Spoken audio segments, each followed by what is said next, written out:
علیکم ورحمۃ اللہ وبرکاتہ۔ وعلیکم السلام ورحمۃ اللہ وبرکاتہ۔ مولانا سید عبدالواسع حسینی بخاری چشتی نورانی پاشا صاحب کی جانب سے دلائل النبوہ حضرت امام ابو نعیم اصفہانی رحمۃ اللہ علیہ کی ایک جلیل القدر تصنیف کا سلسلہ وار درس جاری و ساری ہے۔ آج کی نشست کا عنوان ہے نبی کریم صلی اللہ علیہ وسلم والدہ کے ساتھ اپنے ننیال سے ملنے کے لیے مدینہ طیبہ تشریف لے جاتے ہیں۔ نبی کریم صلی اللہ علیہ وسلم اپنی والدہ ماجدہ کے ساتھ اپنے ننیالی لوگوں سے ملنے کے لیے آپ مدینہ طیبہ تشریف لے گئے تھے۔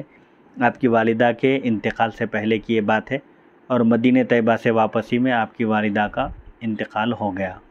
نمبر 93، واقدی مشہور مورخ ہیں۔ واقدی روایت کرتے ہیں کہ نبی کریم صلی اللہ علیہ وسلم حضرت حلیمہ سعدیہ رضی اللہ عنہا کے پاس سے واپس آنے کے بعد اپنی والدہ کے پاس رہنے لگے۔ جب آپ کی عمر شریف 6 سال کی ہوئی تو والدہ آپ کو آپ کے ننیال بنو عدی بن نجار سے ملوانے مدینہ طیبہ لائیں۔ یاد رہے مدینہ طیبہ کے بالکل قریب ایک قبیلہ بنو نجار آباد تھا۔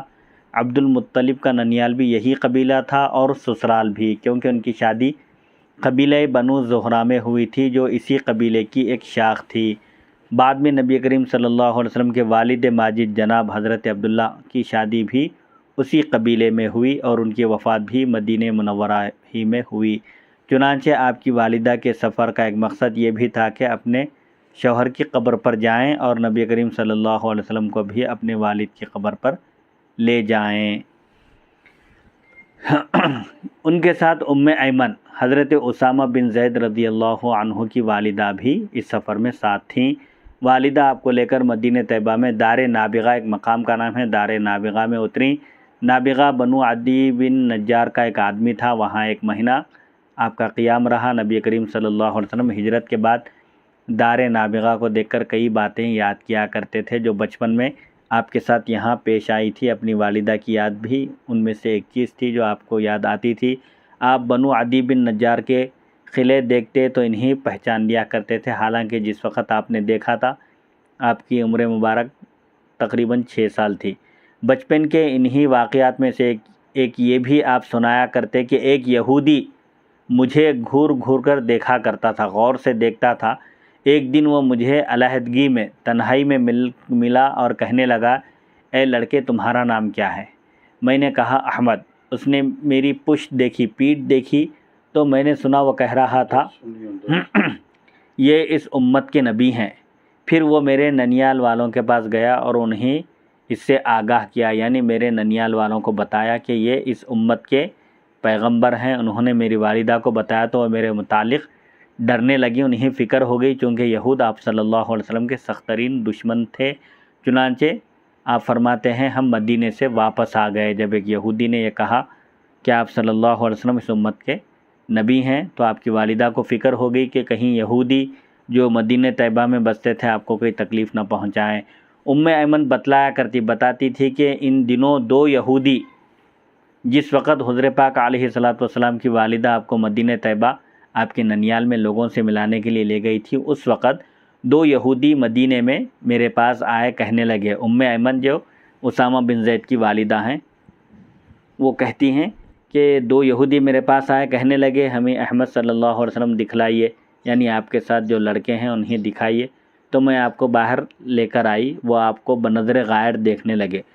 غور سے وہ 2 یہودی آپ کو دیکھنے لگے، جائزہ لینے لگے۔ ایک نے اپنے ساتھی سے کہا، غور سے دیکھنے کے بعد ایک یہودی نے اپنے دوسرے ساتھی سے کہا کہ یہ اس امت کے نبی ہیں اور اس شہر کی طرف وہ ہجرت کریں گے، پھر اس شہر میں قتل اور اسیری جیسے عظیم حادثات رونما ہوں گے۔ یعنی مدینہ طیبہ کو تشریف لانے کے بعد کفار کے درمیان اور مسلمانوں کے درمیان جنگیں ہوں گی، جس میں کفار بھی مارے جائیں گے اور بعض مسلمان بھی شہید ہوں گے اور کفار قیدی بن کر ان کے پاس آئیں گے۔ ایمن کہتی ہیں میں نے ان دونوں کی باتیں یاد رکھیں۔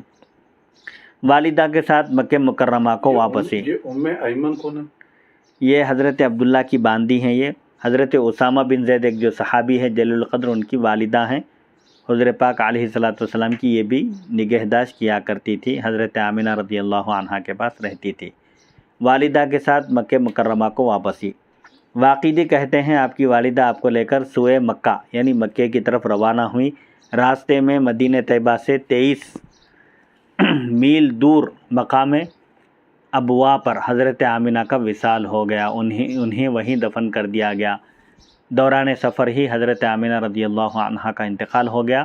مقام ابوا ایک مقام کا نام ہے، وہیں آپ کی تدفین عمل میں آئی، اور ام ایمن آپ کو لے کر انہی 2 اونٹوں پر مکہ آ گئیں جن پر وہ مدینہ شریف گئے تھے، اور وہ آپ کی پرورش و نگہداشت کرنے لگیں۔ نبی کریم صلی اللہ علیہ وسلم کو والد کی وراثت سے ام ایمن، چنانچہ یہ حضرت عبداللہ رضی اللہ عنہ کی خاص خادمہ ان کی باندی تھی۔ یہ ام ایمن حضرت عبداللہ یعنی وہ آپ کے والد بزرگ، آپ کے والد ماجد جی۔ ام ایمن رضی اللہ عنہا نبی کریم صلی اللہ علیہ وسلم کی خاص خادمہ تھی۔ نبی کریم صلی اللہ علیہ وسلم کو گود میں لے کر پرورش کرتی رہیں۔ جب نبی کریم صلی اللہ علیہ وسلم کے والد ماجد فوت ہوئے، انتقال کر گئے، تو وراثت میں آپ کی ملکیت میں آئیں۔ آپ کے والد جو ورثہ جو چھوڑ کر گئے تھے اس میں ام ایمن باندی تھی، ان کا نام برکت تھا۔ پہلے حبشہ کی طرف، ایک ملک کا نام ہے، حبشہ کی طرف ہجرت کی، پھر مدینہ شریف کی طرف۔ جب نبی کریم صلی اللہ علیہ وسلم کی شادی حضرت خدیجہ رضی اللہ عنہا سے ہوئی تو آپ نے انہیں آزاد کر دیا، اور عبید بن زید بن حارث سے ان کا نکاح بھی کر دیا۔ ان کے بطن سے ایمن یعنی برکت والا نامی لڑکا پیدا ہوا، ایمن نامی لڑکا پیدا ہوا۔ آپ اندازہ لگائیے جی مفتی صاحب، اس میں جو ہے حضور نبی کریم صلی اللہ علیہ وآلہ وسلم کی والد کی باندی ہے، جی تو اندازہ لگائے جس وقت خود حبیب مکرم صلی اللہ علیہ وآلہ وسلم کا جس عمر میں آپ کا جو ہے نکاح ہوا، اس وقت آپ کی عمر شریف 25 سال تھے، جی تو پھر آپ کی عمر تو کم سے کم 45-50 سال یا 50 سال سے زیادہ رہی ہوگی۔ جی لیکن اس سے معلوم یہ ہو رہا ہے کہ اسلام میں جو ہے زیادہ عمر میں بھی نکاح کرنا کوئی عیب نہیں ہے۔ کوئی عیب نہیں۔ اگر کوئی عورت 50 سال ہے، 55 سال ہے، 60 سال ہے، 70 سال ہے، اسلام میں عیب ہے ہی نہیں۔ جی مطلب اس واقعے سے یہ بھی یہ بات بھی معلوم معلوم ہو ہوتی رہی ہے کہ کوئی اگر خاتون ہے، شادی نہیں ہوئی ہے، یا شوہر کا انتقال ہو گیا ہے، یا کسی وجہ سے علیحدگی ہو گئی ہے، تو اس کو خالی نہیں رہنا چاہیے، نکاح کو ترجیح دینی چاہیے۔ عام طور پر عورتیں اس لیے تیار نہیں ہوتی، اگر ان کی پہلے شوہر سے اولاد ہو تو ان کو اولاد کی پرورش کی، ان کی تربیت کی فکر ہوتی ہے کہ دوسری شادی کرنے کی صورت میں ان کی مصروفیت اور بڑھ سکتی ہے، اور وہ اپنی اولاد پر توجہ نہیں دے سکتی۔ عام طور پر ایسا ہوتا ہے، لیکن اسلام میں شریعت میں اجازت ہے، اگر شوہر کا انتقال ہو جائے، یا کسی وجہ سے طلاق ہو جائے، یا خلا ہو جائے، یا کوئی علیحدگی ہو جائے، نکاح ختم ہو جائے، تو پھر ان کو نکاح کرنے کی اجازت ہے شریعت میں۔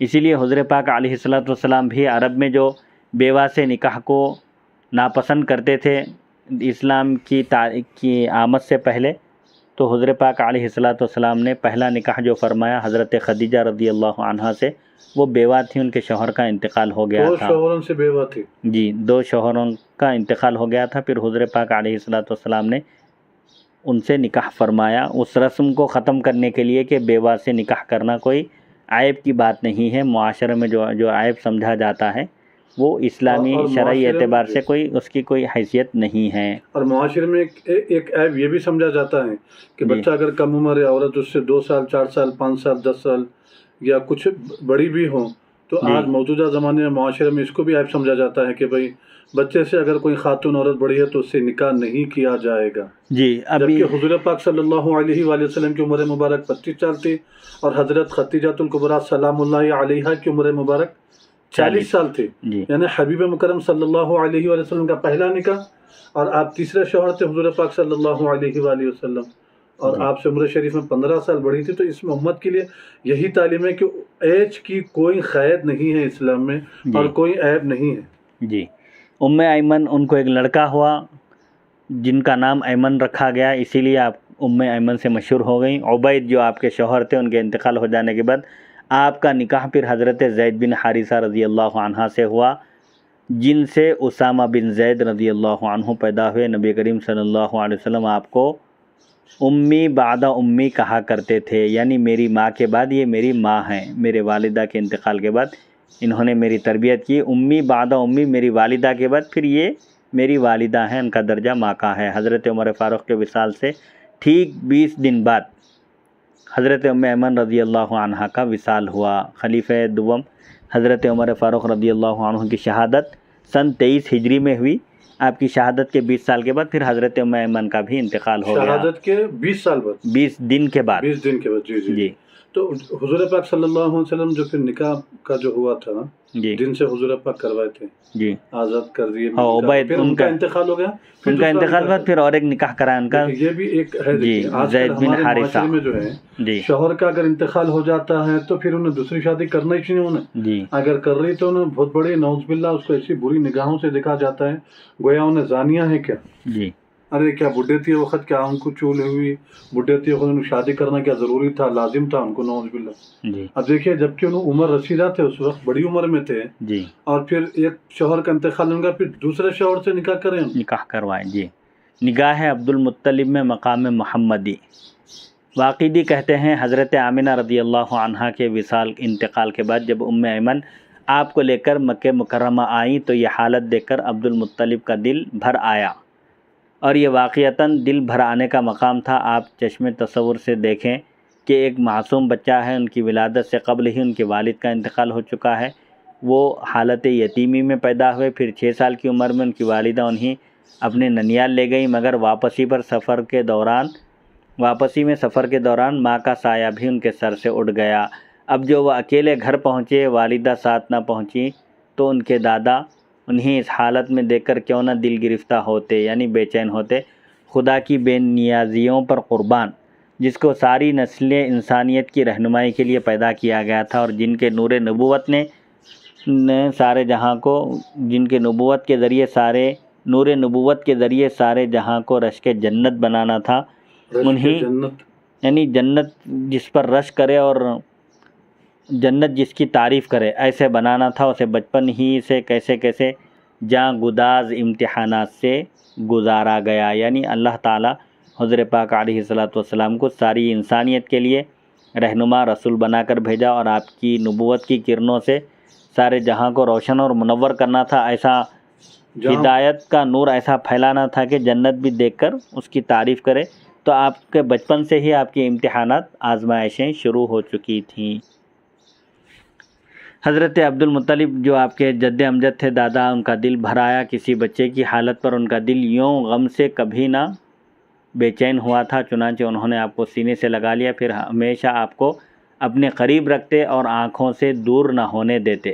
جب عبد المطلب سو جاتے تو ان کی تعظیم کے پیش نظر انہیں کوئی بیدار نہ کرتا تھا، اٹھاتا جگاتا نہیں تھا حضرت عبد المطلب کو۔ جب وہ تنہائی میں ہوتے تب بھی یہی حالت ہوتی تھی۔ ان کے لیے بیٹھنے کی ایک مخصوص جگہ تھی، نشست تھی، جہاں کوئی اور نہیں بیٹھتا تھا۔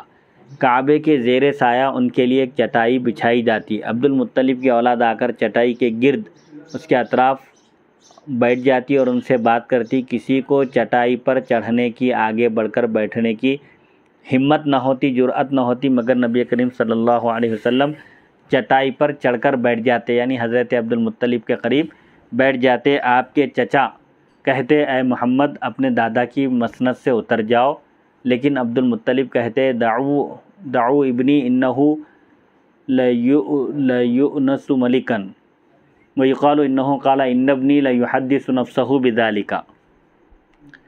میرے اس بچے کو کچھ نہ کہو، نہیں چھوڑ دو، کیونکہ یہ مجھے بادشاہ محسوس ہوتے ہیں، یعنی مجھے ایسا محسوس ہوتا ہے کہ ان کی حکومت ساری دنیا پر قائم ہو جائے گی، اور یہ خود بھی اپنے متعلق ایسی بات کہتے ہیں۔ یعنی حضور پاک علیہ السلام کے تعلق سے، چونکہ آپ کے دادا نے بھی خواب دیکھا تھا، اور اس سے پہلے جیسا کہ گزر چکا ہے، ان کو اندازہ ہو گیا تھا کہ آپ صلی اللہ علیہ وسلم کا معاملہ نرالا ہے، آپ کی بڑی شان ہونے والی ہے، آگے چل کر مشرق اور مغرب میں آپ کا چرچا ہونے والا ہے، اسی لیے آپ نے کہا کہ انہیں چٹائی سے مت ہٹاؤ، ان کو بیٹھنے دو۔ کہتے ہیں ایک دن نبی کریم صلی اللہ علیہ وسلم بچوں کے ساتھ کھیلتے ہوئے مکے سے باہر کھنڈرات تک چلے گئے۔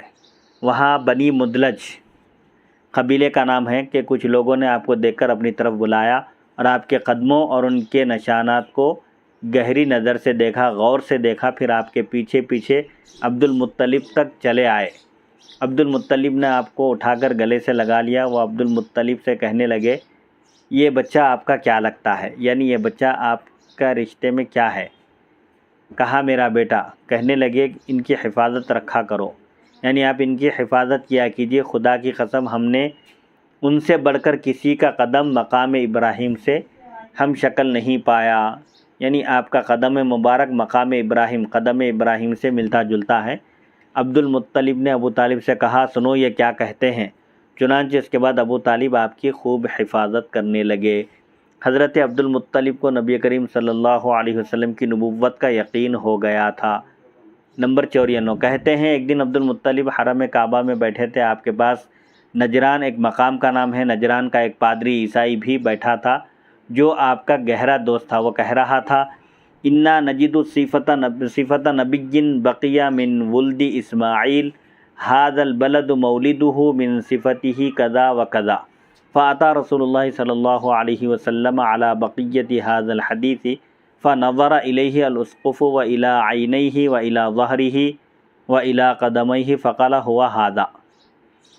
ایک پادری، ایک یہودی، ایک عیسائی نجران کا حضرت عبد المطلب کے ساتھ حرم کعبہ میں کعبے کے پاس بیٹھا ہوا تھا، جو آپ کا گہرا دوست تھا۔ اس نے کہا کہ ہم اپنی کتابوں میں اس شہر مکہ میں اولاد اسماعیل علیہ السلام میں سے ایک نبی کی ولادت کا ذکر پاتے ہیں جن کی شکل و صورت، جن کا حلیہ یہ ہوگا، یعنی ایک نبی باقی ہیں جو حضرت اسماعیل علیہ السلام کے اولاد میں سے ہوں گے، اور یہ شہر ان کی جائے پیدائش ہوگی، یعنی مکے میں وہ پیدا ہوں گے، اور ان کے یہ اوصاف ہوں گے، ان کی شکل، ان کی صورت، ان کا حلیہ یہ ہوگا۔ ابھی یہ بات مکمل نہ ہوئی تھی کہ نبی کریم صلی اللہ علیہ وسلم تشریف لائے۔ پادری نے آپ کے چہرے انور، آنکھوں، پشت یعنی پیٹھ اور قدمہائے مبارک کی طرف دیکھا تو پکار اٹھا کہ وہ نبی تو یہی ہیں، یعنی جو اوصاف میں تورات اور انجیل میں پاتا ہوں، سابقہ آسمانی کتابوں میں، ان میں بدرجہ اولا وہ اوصاف نظر آتے ہیں۔ پھر اس پادری نے، اس عیسائی نے حضرت عبد المطلب سے پوچھا یہ آپ کے کیا ہیں، رشتے میں کیا لگتے ہیں؟ آپ نے کہا میرا بیٹا۔ پادری نے کہا ہم تو ان کے والد کو کتابوں کی روشنی میں اس وقت زندہ نہیں پاتے، یعنی ہماری کتابوں میں یہ لکھا ہوا ہے کہ حضور پاک علیہ السلام کی ولادت ہوگی تو اس وقت آپ یتیم ہوں گے، آپ کے والد کا انتقال ہو چکا ہوگا، تو آپ ان کے والد نہیں ہو سکتے۔ عبد المطلب نے کہا دراصل یہ میرے پوتے ہیں، ان کے والد تو اسی وقت فوت ہو گئے تھے جب یہ شکم مادر میں تھے، یعنی ان کی پیدائش سے پہلے ہی ان کے والد کا انتقال ہو گیا۔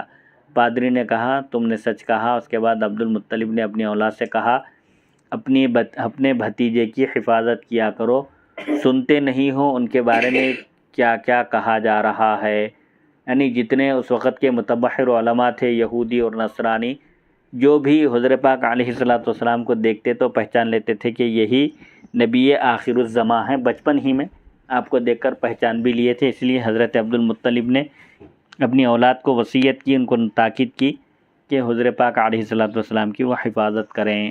نمبر 95 عبداللہ بن کعب بن مالک سے روایت ہے کہ مجھے میری قوم کے چند شیوخ یعنی چند اکابر نے بتلایا کہ وہ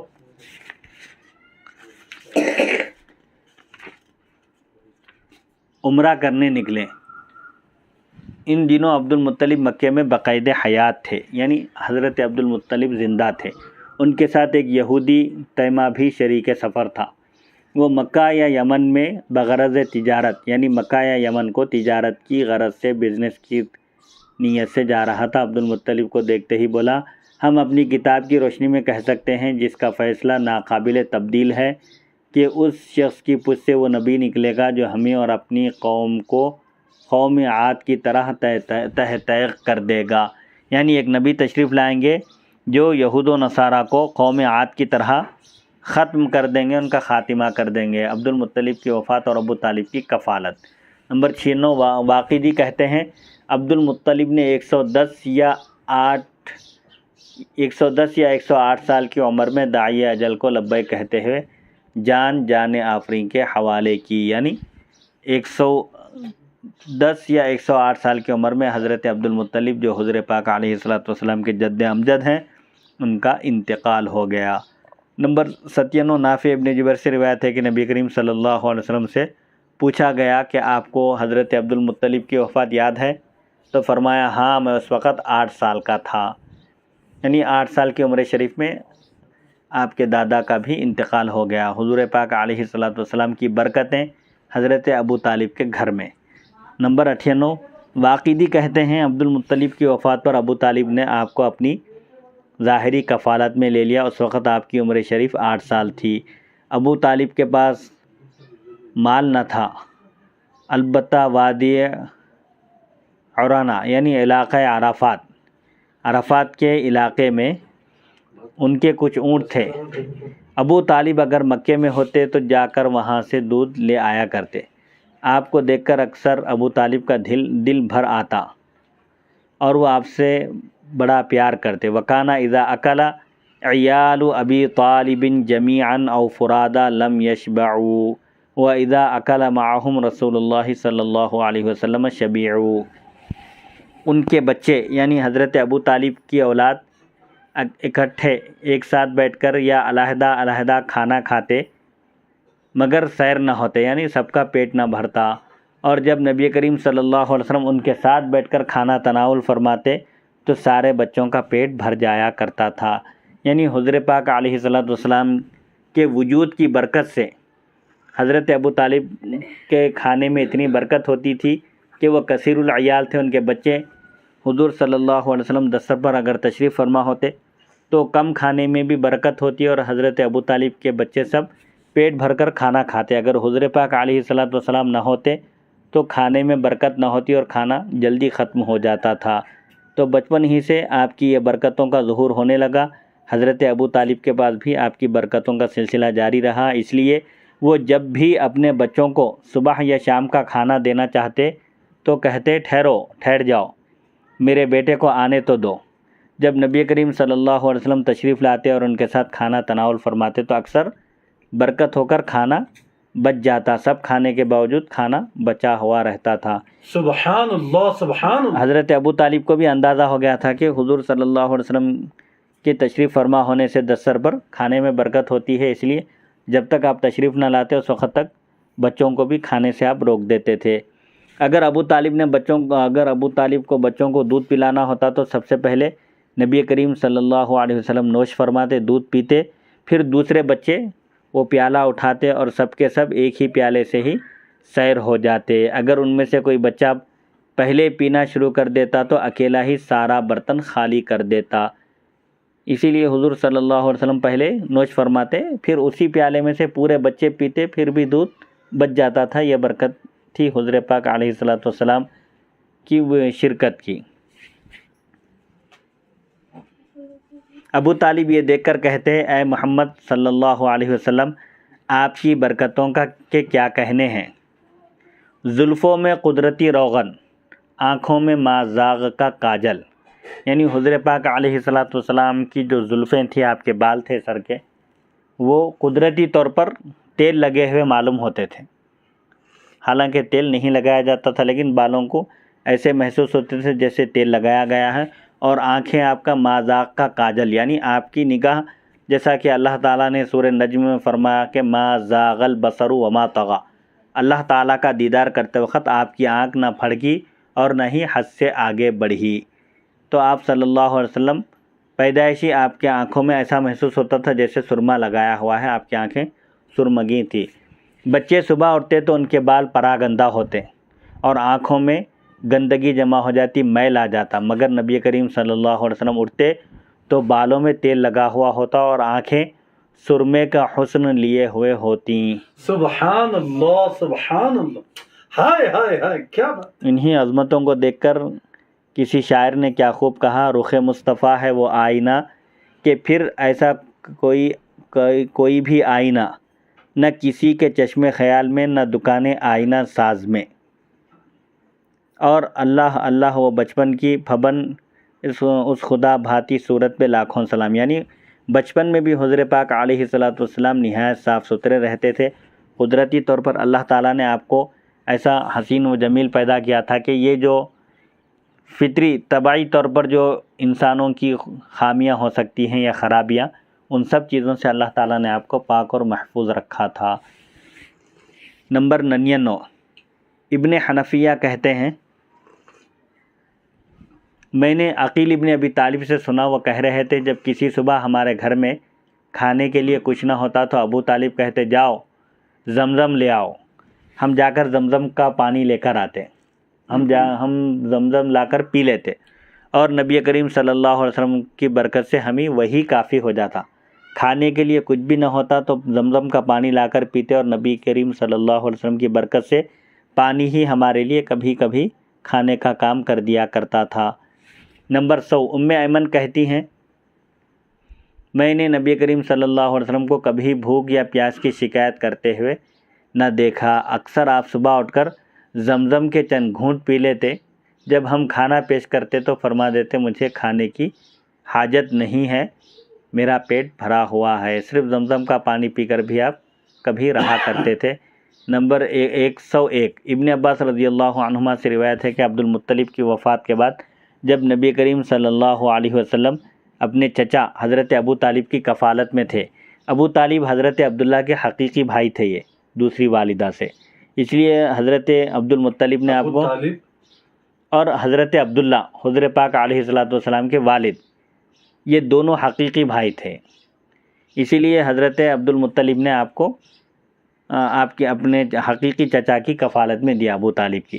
تو ابو طالب کی کفالت میں جب تھے فیصبح ولد عبد المطلب غمسا ویصبح رسول اللہ صلی اللہ علیہ وسلم رہینا ثقیلا، تو ابو طالب کے دوسرے بچوں کی آنکھیں صبح اٹھتے ہوئے میل سے بھری ہوئی ہوتی تھی، اور نبی کریم صلی اللہ علیہ وسلم صبح اٹھتے تو بالوں میں تیل لگا ہوا ہوتا اور چہرہ صاف دھلا ہوا ہوتا تھا، یعنی عام بچوں کی طرح آپ کا چہرہ، آپ کی آنکھیں نہیں ہوتی تھی۔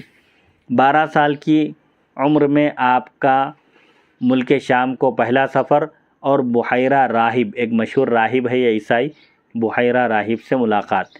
مورخین کے نزدیک آپ کا پہلا سفر شام سن 582 عیسوی میں ہوا تھا، یعنی آپ اس وقت 12 سال کے تھے۔ 570 عیسوی میں آپ کی ولادت ہوئی، اور 12 سال کی عمر میں حضرت ابو طالب کے ساتھ ان کی رفاقت میں ملک شام کی طرف آپ کا پہلا سفر ہوا انشاءاللہ۔ 12 سال کی عمر شریف میں آپ کا ملک شام کا پہلا سفر اور بحیرہ راہب سے ملاقات۔ مورخین کے نزدیک آپ کا یہ پہلا سفر ملک شام کا سن 582 عیسوی میں ہوا تھا۔ قریش نے شام کی طرف تجارتی قافلہ بھیجنے کا اجتماعی فیصلہ کیا اور بغرض تجارت کی غرض سے بہت سامان جمع کیا۔ ابو طالب بھی رخت سفر باندھنے لگے، یعنی سفر کرنے لگے۔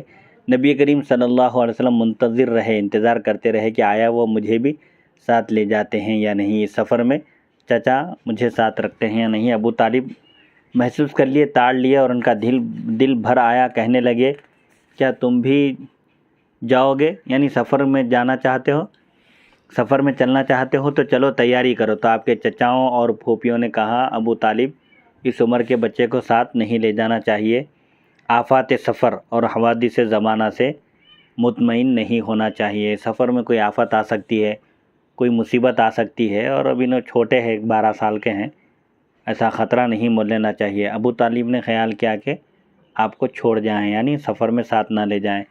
آپ رونے لگے۔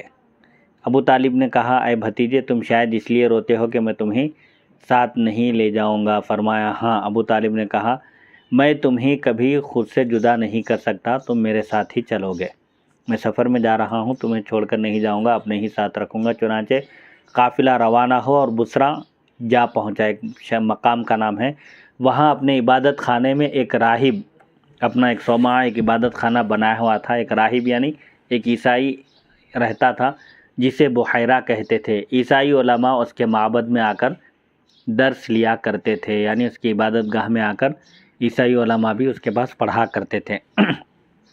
شاخہائے شجر ساجد تھیں رسول پاک کو، یعنی درخت کی شاخیں بھی اس موقع پر حضور صلی اللہ علیہ وسلم کے آگے جھک گئی، سجدہ کی۔ اس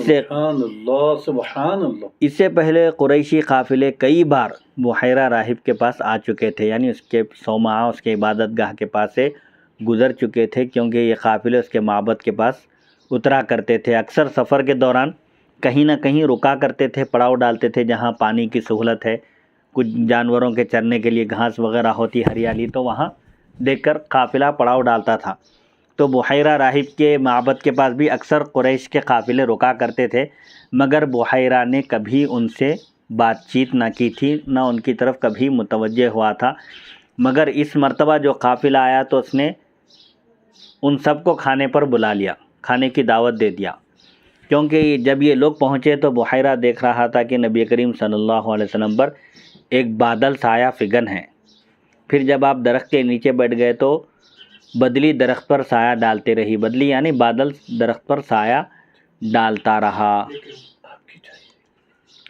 فتحسرت اغصان الشجر علی النبی صلی اللہ علیہ وسلم، شجرتی علی النبی صلی اللہ علیہ وسلم حتی استظل، اور یہ بھی دیکھا کہ درخت کی ٹہنیاں آپ پر جھکی ہوئی ہیں اور آپ پر سایہ کر رہی ہیں۔ عرب کے لوگ کیا کیے، قافلے کے لوگ بحیرہ راہب کے معبد کے پاس پہنچنے کے بعد، گرما کا موسم تھا، دھوپ کا وقت تھا، سب سائے کی جگہ، سایہ دار جگہ تلاش کیے، اور حضور پاک علیہ السلام کو سایہ دار جگہ نہیں ملی۔ آپ بڑوں کا ادب کرتے ہوئے فوراً کوئی جگہ نہیں پکڑے، کسی سایہ دار جگہ پر آپ قبضہ نہیں کیے۔ تو بحیرہ راہب نے دیکھا کہ سب درخت کے سائے میں ہیں اور حضور پاک علیہ السلام چلچلاتی دھوپ میں، تو اسی وقت آسمان سے ایک ابر آپ کے اوپر سایہ کیا۔ یہ منظر دیکھ کر وہ فوراً اپنے معبد سے، اپنی عبادت گاہ سے باہر نکل کر آیا، اور غالباً ترمذی شریف کی روایت بھی وہ آگے لائیں گے کہ آ کر حضور پاک علیہ السلام کا دست مبارک ہاتھ پکڑ کر کہا کہ یہ رب العالمین کے رسول ہیں، یہ رحمت للعالمین ہیں، آپ کی تعریف اور آپ کے اوصاف بیان کرنے لگا تھا۔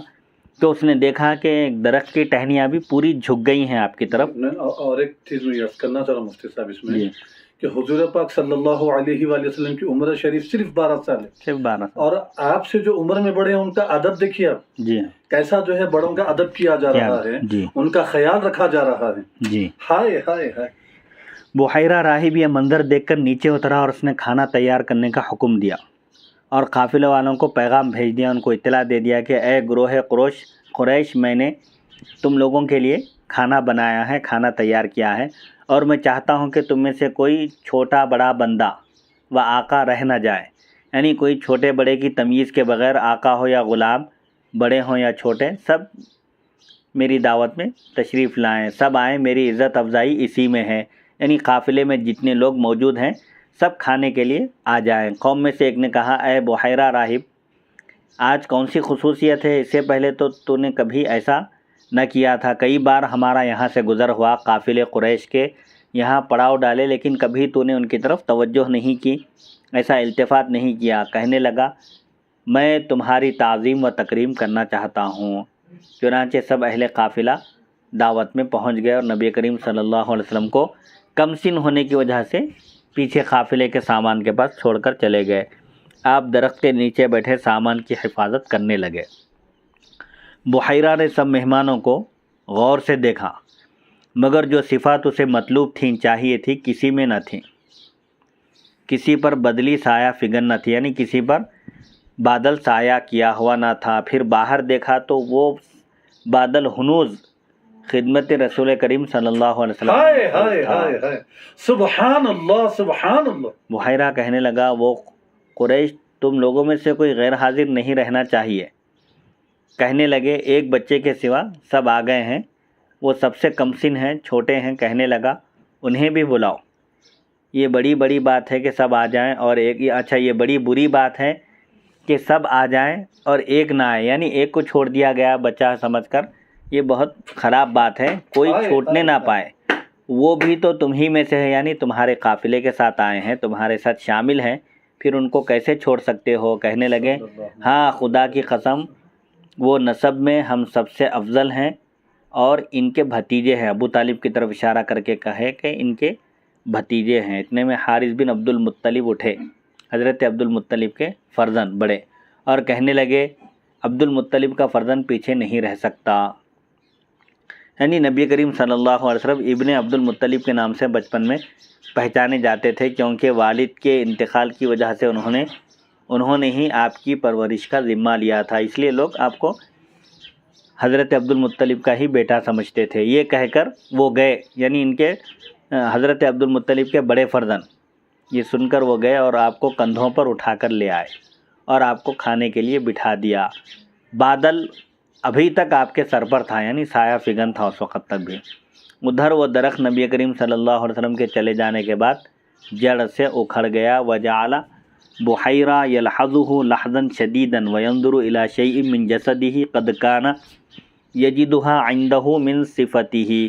بحیرہ راہب آپ کو بڑی یکسوئی سے غور سے دیکھنے لگا اور اسے اپنی کتاب میں موجود صفات آپ میں نظر آنے لگی۔ نبی آخر الزمان صلی اللہ علیہ وسلم کے جو اوصاف، وہ درخت اکھڑ گئے، مطلب حضور پاک علیہ الصلوۃ والسلام کے وہاں سے جانے کے بعد اس کا سایہ پھر سکڑ گیا، سمجھے۔ جی جی جی، جو سایہ فگن تھا اس کے ٹہنیاں پورے آپ کے قریب آ گئے تھے، پھر وہ اپنی اصلی حالت پر آ گیا۔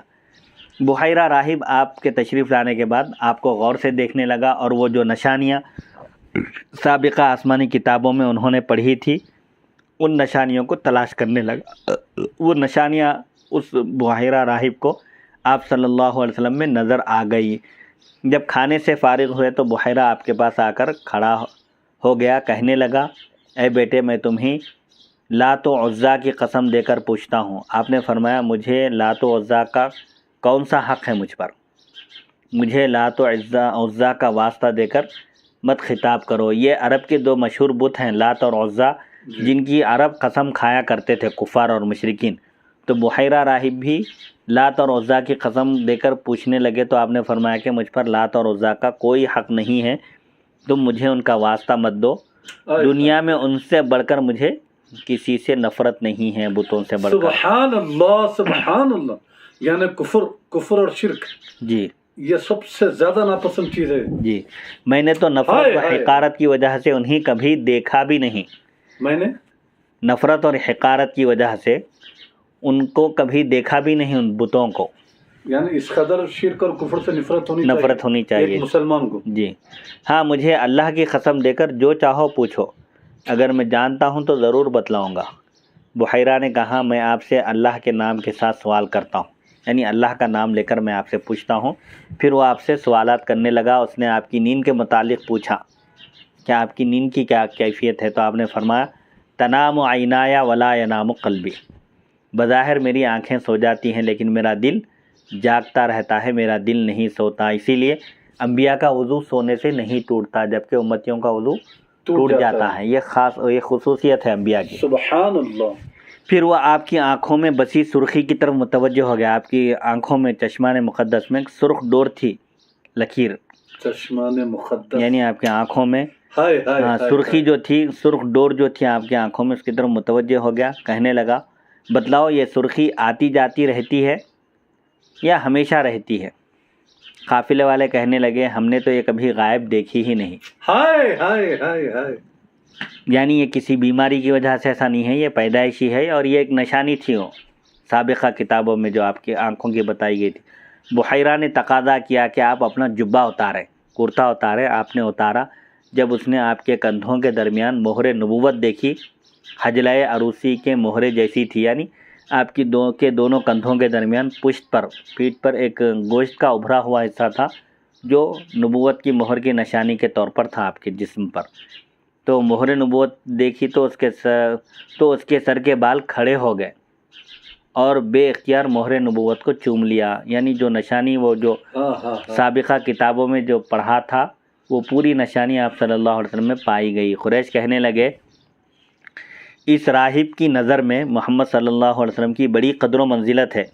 ابو طالب نے یہ دیکھا تو اپنے بھتیجے کے متعلق راہب سے ڈرنے لگے، یعنی راہب جو آپ صلی اللہ علیہ وسلم کے ساتھ اس طرح کا سلوک کر رہا ہے، چونکہ ان کو پہلے بتایا گیا تھا کہ یہود و نصارہ آپ کے دشمن ہیں، آپ کی حفاظت کرنا ضروری ہے۔ پھر راہب نے ابو طالب سے پوچھا کہ یہ بچہ آپ کا کیا لگتا ہے، رشتے میں یہ آپ کے کون ہیں؟ تو کہنے لگے، یہ میرے بیٹے ہیں۔ تو راہب کہنے لگا، یہ آپ کے بیٹے نہیں ہو سکتے اور ان کے والد زندہ نہیں ہونا چاہیے۔ ہماری جو نشانیاں ہیں، معلومات ہیں، ان معلومات کے مطابق ان کے والد نہیں ہوں گے، ہم یہ پڑھے تھے۔ تو ابو طالب نے کہا، یہ دراصل میرے بھتیجے ہیں۔ کہنے لگے، ان کے والد کا کیا ہوا؟ تو ابو طالب نے جواب دیا کہ یہ ابھی شکم مادر میں ہی تھے کہ ان کے والد کا انتقال ہو گیا، یعنی ان کی پیدائش سے پہلے ان کے والد کا انتقال ہو گیا۔ کہنے لگا راہب ان کی والدہ کا کیا ہوا؟ تو کہا وہ بھی کچھ عرصے کے بعد فوت ہو گئی، یعنی ان کی ابھی عمر شریف 6 سال تھی، ان کی والدہ کا بھی انتقال ہو گیا۔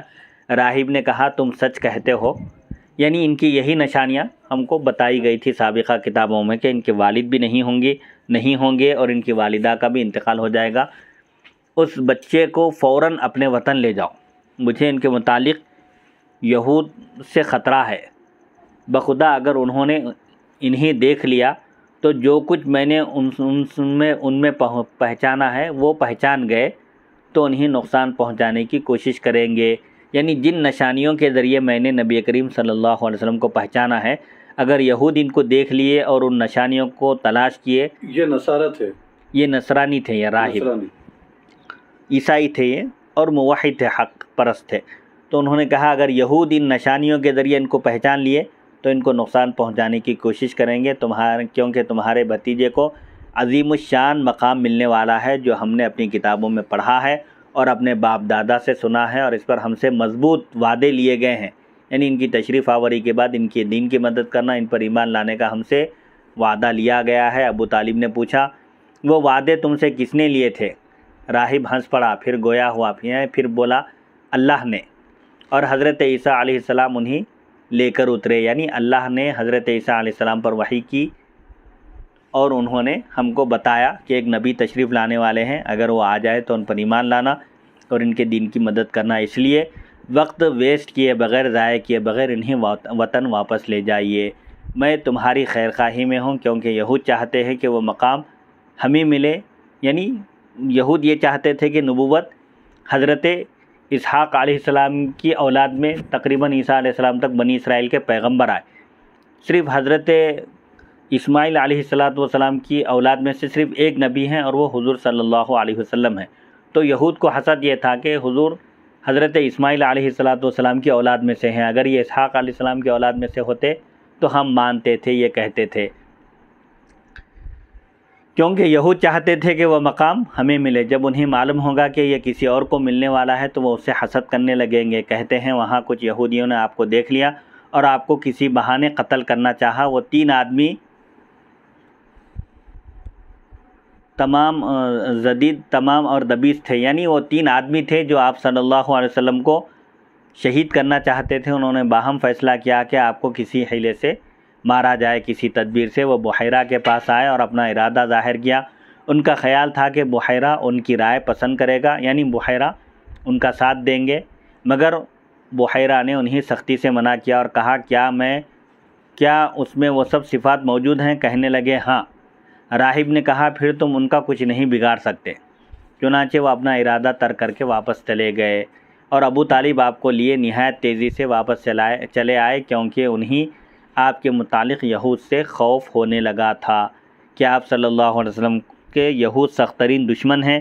اگر ان کو معلوم ہو جائے کہ یہی نبی آخر الزماں ہے صلی اللہ علیہ وسلم تو وہ آپ کو شہید کر دیں گے۔ اسی لیے چنانچہ بحیرہ راہب کے بعد بھی کچھ لوگ آ کر کوشش کیے بحیرہ راہب کو آمادہ کرنے کی، تو بحیرہ راہب نے سختی سے منع کر دیا اور کہا آمادہ یعنی تیار، ان کو تیار کرنا چاہے کہ ان کو ہمارے حوالے کر دو، ہم ان کو شہید کر دیں گے۔ تو بحیرہ راہب نے کہا کہ نبی کی جو نشانیاں ہیں آخری زمانے میں تشریف لانے والے نبی کی، وہ سب صفات ان میں موجود ہیں، تو اللہ ان کا حامی اور مددگار ہے، کوئی ان کا کچھ بگاڑ نہیں سکتے، یہ کہہ کر ان کو آپ رد کر دیے۔ اس کے بعد پھر حضرت ابو طالب وہاں سے آپ کو تیزی سے لے کر مکہ مکرمہ درمیان سے سفر کینسل کر کے درمیان سے ہی واپس آ گئے۔